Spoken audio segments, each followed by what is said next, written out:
Karnataka beet ನ್ಯೂಸ್ಗೆ ಸ್ವಾಗತ. ನಾನು ಜ್ಯೋತಿ. ವೀರನ ಹೊಸಳ್ಳಿ ವಲಯ ವ್ಯಾಪ್ತಿಯಲ್ಲಿ ಇಬ್ಬರ ಮೇಲೆ ಕರಡಿ ದಾಳಿ.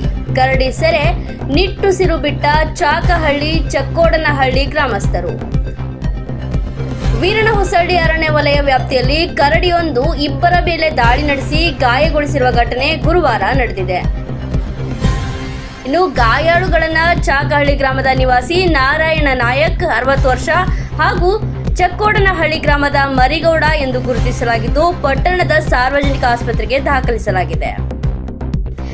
ತಾಲೂಕಿನ ಚಾಕಹಳ್ಳಿ ಗ್ರಾಮದ ಹೊಚ್ಚನಾಯಕ ಪುತ್ರ ನಾರಾಯಣ ನಾಯಕ್ ಎಂಬುವವರು ತಮ್ಮ ಮೊಮ್ಮಗನ ಜೊತೆ ಗುರುವಾರ ಮುಂಜಾನೆ 6:30 ಸುಮಾರಿಗೆ ಬಹಿರ್ದೆಸೆಗೆ ತೆರಳುತ್ತಿದ್ದಾಗ ಮೇಟಿಕುಪ್ಪೆ ಅರಣ್ಯ ವಲಯದಿಂದ ಬಂದ ಕರಡಿ ದಾಳಿ ಮಾಡಿದೆ. ಕೈಗೆ ಕಚ್ಚಿ ಗಾಯಗೊಳಿಸಿದೆ. ತಕ್ಷಣವೇ ಅರಣ್ಯ ಅಧಿಕಾರಿಗಳು ನಾರಾಯಣ್ ನಾಯಕ್ ಅವರನ್ನ ಪಟ್ಟಣದ ಸಾರ್ವಜನಿಕ ಆಸ್ಪತ್ರೆಗೆ ದಾಖಲಿಸಿ ಚಿಕಿತ್ಸೆಯನ್ನ ಕೊಡಿಸಿದ್ದಾರೆ.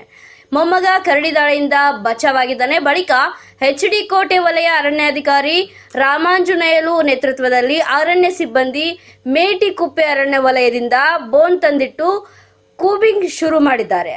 ಇನ್ನು ಅಲ್ಲಿಂದ ತಪ್ಪಿಸಿಕೊಂಡು ಬಂದ ಕರಡಿ ಮಧ್ಯಾಹ್ನ ಚಕ್ಕೋಡನಹಳ್ಳಿಯಲ್ಲಿ ದಾಳಿ ನಡೆಸಿದೆ. ಗ್ರಾಮದ ತಿಮ್ಮೇಗೌಡ ಪುತ್ರ ಮರಿಗೌಡ ಎಂಬುವರು ವೀರನ ಹೊಸಳ್ಳಿ ವ್ಯಾಪ್ತಿ ವಲಯದ ಪೊದೆಯೊಂದರಲ್ಲಿ ಮೇಕೆಗಳಿಗೆ ಸೊಪ್ಪು ಕೀಳುತ್ತಿದ್ದಾಗ ಕರಡಿ ಒಂದು ಏಕಾಏಕಿ ದಾಳಿ ಮಾಡಿದೆ. ಕುತ್ತಿಗೆ, ಹೊಟ್ಟೆ, ಪಕ್ಕೆಲುಗೆ ಕಚ್ಚಿ ಪರಚಿ ಗಂಭೀರ ಗಾಯಗೊಳಿಸಿದೆ. ಅರಣ್ಯ ಸಿಬ್ಬಂದಿ ಪಟ್ಟಣದ ಸಾರ್ವಜನಿಕ ಆಸ್ಪತ್ರೆಗೆ ಕರೆದುಕೊಂಡು ಹೋಗಿ ಚಿಕಿತ್ಸೆಯನ್ನ ಕೊಡಿಸಿದ್ದಾರೆ. ತಕ್ಷಣವೇ ಕಾರ್ಯಪ್ರವೃತ್ತರಾದ ಅರಣ್ಯ ಇಲಾಖೆ ಅಧಿಕಾರಿಗಳು ಕರಡಿಯನ್ನ ಸೆರೆ ಹಿಡಿದು ಅರಣ್ಯಕ್ಕೆ ಬಿಟ್ಟಿದ್ದಾರೆ.